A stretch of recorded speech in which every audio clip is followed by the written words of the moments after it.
Volume 2, Chapter 156, 6th of May, 1945.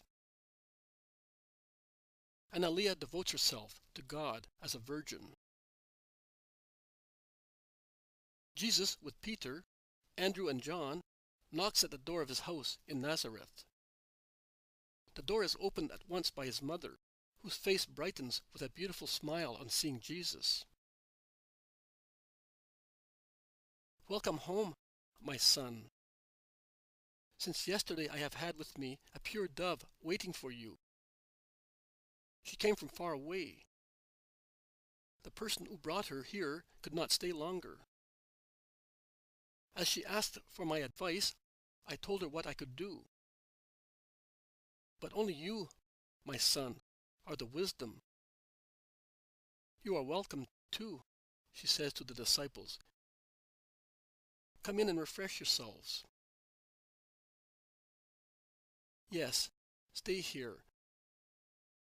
I am going at once to see the girl who is waiting for me." The three disciples are very curious, but show their curiosity in different ways. Peter stares intently in all directions, almost hoping to see through the walls. John looks as if he wanted to read on Mary's face the name of the unknown girl. Andrew, who on the other hand has blushed, stares intently at Jesus, and both his eyes and his lips seem to be trembling with a silent entreaty. Jesus pays no attention to any of them. While the three make up their minds and go into the kitchen, where Mary offers them some food in the warmth of the fireplace, Jesus draws the curtain that conceals the door opening onto the kitchen garden and goes into it.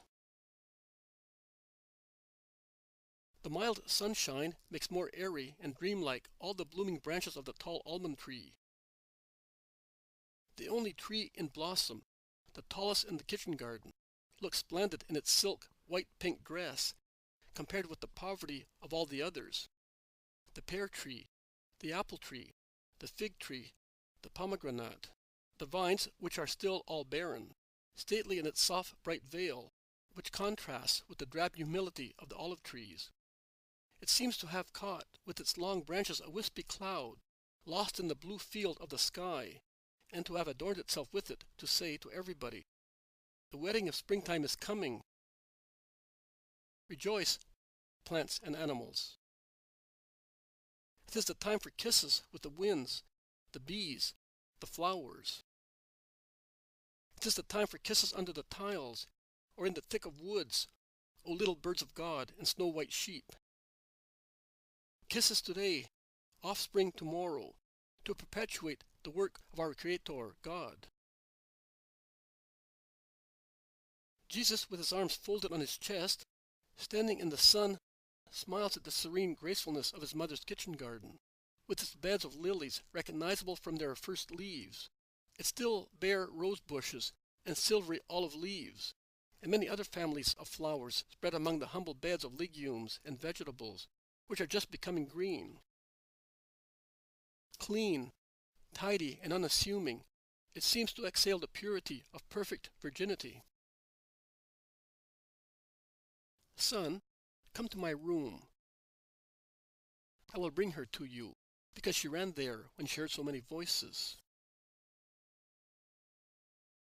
Jesus enters his mother's room, the most chaste little room, which heard the words of the angelical conversation, and which exhales, even more than the kitchen garden, the virginal, angelical, holy essence of her who has lived in it for years, and of the archangel who venerated his queen in it. Have 30 years gone by, or did the meeting take place only yesterday? Also today, a distaff holds its soft and almost silvery tuft of wool, and the thread is on the spindle. Folded embroidery is on the shelf near the door, between a parchment roll and a copper amphora in which there is a thick almond branch in bloom. Also today, the striped curtain, lowered on the mystery of the virginal dwelling, is moved by a gentle breeze, and the bed, neat in its corner, still has the genteel look of the bed of a girl who has just reached the threshold of youth. What will one dream or has dreamt of on the low pillow? The curtain is softly raised by Mary's hand. Jesus, who was contemplating that abode of purity, standing with his back to the door, turns round. "Here, my son. I have brought her to you. She is a little lamb. You are her shepherd." And Mary, who has come in holding by the hand a slender brunette young girl, who blushes vehemently when she appears in Jesus' presence, quietly withdraws, letting the curtain down. "Peace to you, child." "Peace, Lord." The girl, deeply moved, is speechless, but she kneels down and bows her head. "Stand up. What do you want from me? Do not be afraid." "I am not afraid, but now that I am in front of you, after longing so much, what seemed easy and necessary to tell you, I cannot remember. It does not seem what it was. I am silly. Forgive me, my Lord." "Do you want a grace for this world? Do you need a miracle? Have you souls to convert? No? What then? Speak up. You had so much courage and now are losing heart? Do you not know that I am the one who increases strength? Yes? You do? Well, then, speak as if I were a father for you. You are young. How old are you?" 16 years, my Lord." "Where have you come from?" "From Jerusalem." "What is your name?" "Annaleah." "The dear name of my grandmother and of many more holy women of Israel, and joined to it, to make one only, the name of the good, faithful, loving, meek wife of Jacob. It will be a good omen to you. You will be a model wife and mother." "No? You are shaking your head? You are weeping? Have you been rejected?" "No? Your fiancé perhaps died? Has no one proposed to you yet?" The girl always shakes her head. Jesus takes a step forward, caresses her, and forces her to raise her head and look at him. Jesus' smile overcomes the girl's excitement. She takes heart. "My Lord, I could be a wife and a happy one, thanks to you. Do you not recognize me, my Lord?" "I am the girl who suffered from tuberculosis, the dying fiancé, whom you cured at your John's request.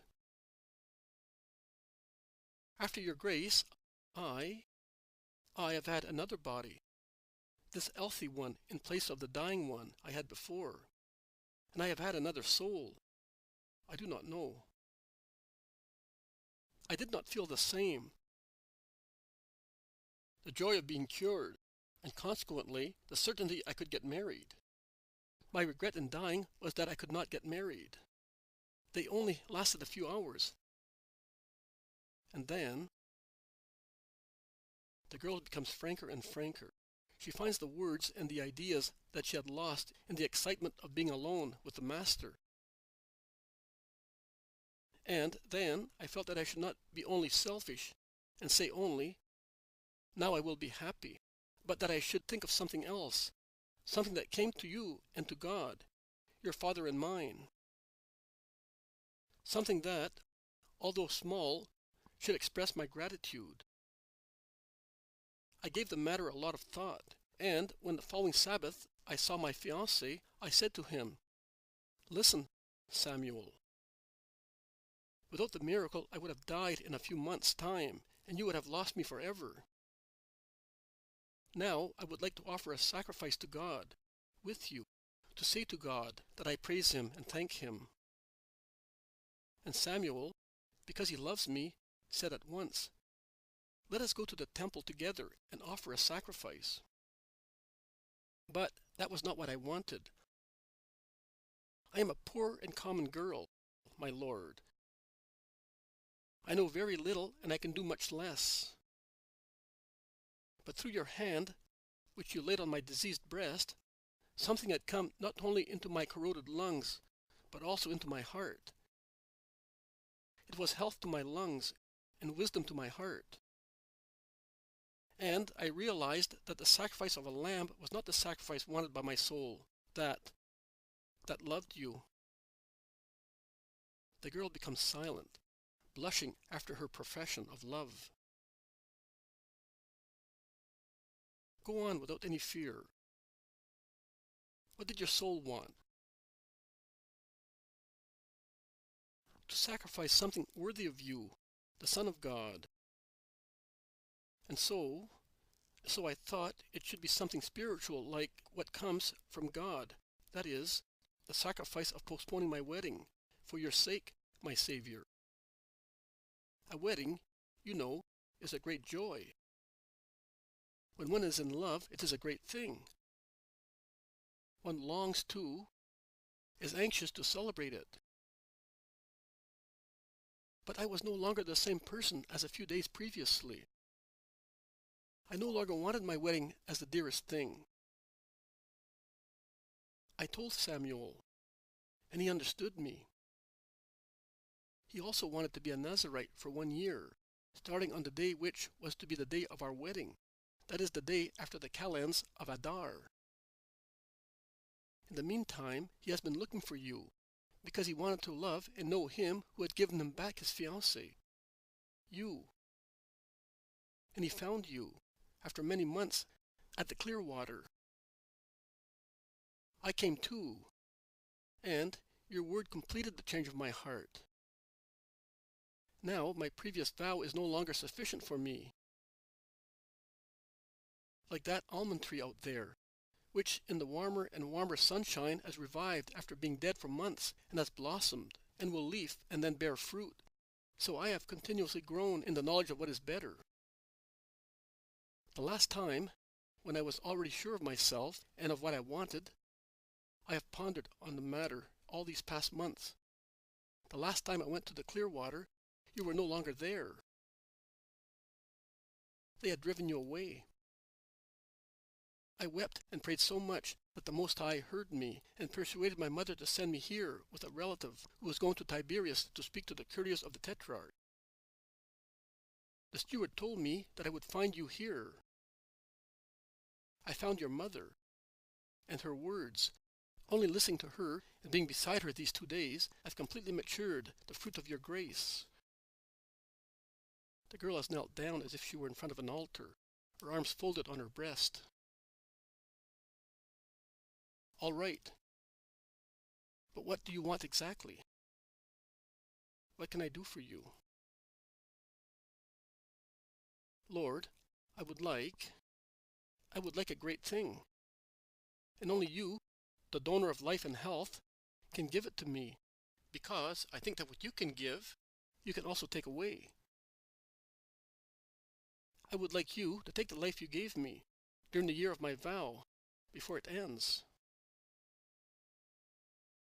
Why? Are you not grateful to God for the life you received?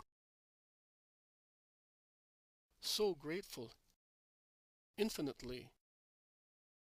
But for one thing only, because by living by His grace and by your miracle I have understood what is best. Which is to live like angels, as your mother, my Lord, as you live, as your John lives. The 3 lilies, the 3 white flames, the 3 beatitudes of the earth, my Lord. Yes, because I think that it is a beatitude to possess God, and God is possessed by the pure. I believe that who is pure is a heaven with God in its center and the angels around. Oh, my Lord, that is what I would like. Little have I heard of what you, your mother, the disciple, and Isaac have said. Neither have I approached anyone else who could tell me your words. But I feel as if my soul heard you all the time, and you were its master. I have told you everything, my lord. Annaleah, you are asking for very much, and are giving very much. Daughter, you have understood God and the perfection to which a creature may rise to be like the most pure and to please the most pure. Jesus has laid his hands on the sides of the head of the dark-haired girl, who is kneeling in front of him and speaks bending over her. He who was born of a virgin, because he could but build his nest on a pile of lilies, is nauseated, my dear daughter, by the triple lechery of the world, and he would be crushed by so much nausea if his father, who knows on what his son lives, did not intervene with loving help to support my soul in anguish. The pure are my joy. You are giving me what the world takes from me, to its unexhausted baseness. May the Father in you, dear girl, be blessed for that. Go happily. Something will intervene to make your vow an eternal one. Be one of the lilies scattered on the blood-stained ways of Christ. Oh, my Lord, there is still one thing I would like. Which? Not to be present at your death. I could not see him die, who is my life. Jesus smiles kindly, and with his hand he wipes the tears streaming down her little dark face. Do not weep. Lilies are never in mourning. You shall smile with all the pearls of your angelical crown when you see the crowned king enter his kingdom. Go. May the Spirit of the Lord teach you while I am away. I bless you with the fire of eternal love. Jesus looks out onto the kitchen garden and calls, Mother, here is a little daughter. She is all yours. She is now happy.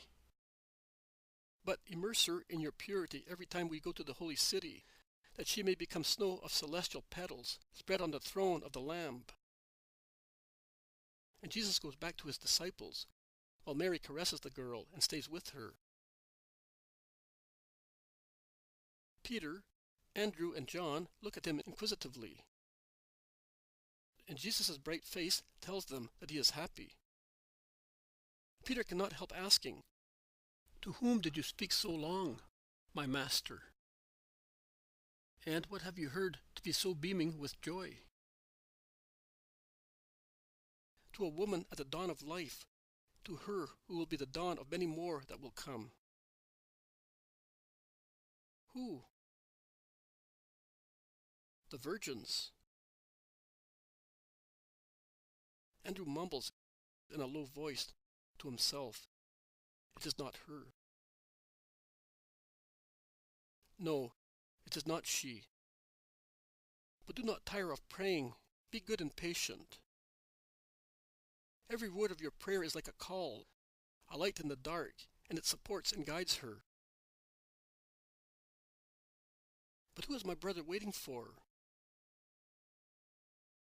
For a soul, Peter. A great poverty that he wants to change into a great wealth. And where did Andrew find it? Since he never goes about, he never speaks, and he is a helpless sort of chap. On my way. Come with me, Andrew. Let us go and see Alphaeus and bless him amongst his many grandchildren. You wait for me at James and Judas's. My mother wants to be left alone all day. And while they go away, some here, some there, secrecy envelops the joy of the first girl consecrated to virginity for Christ's sake.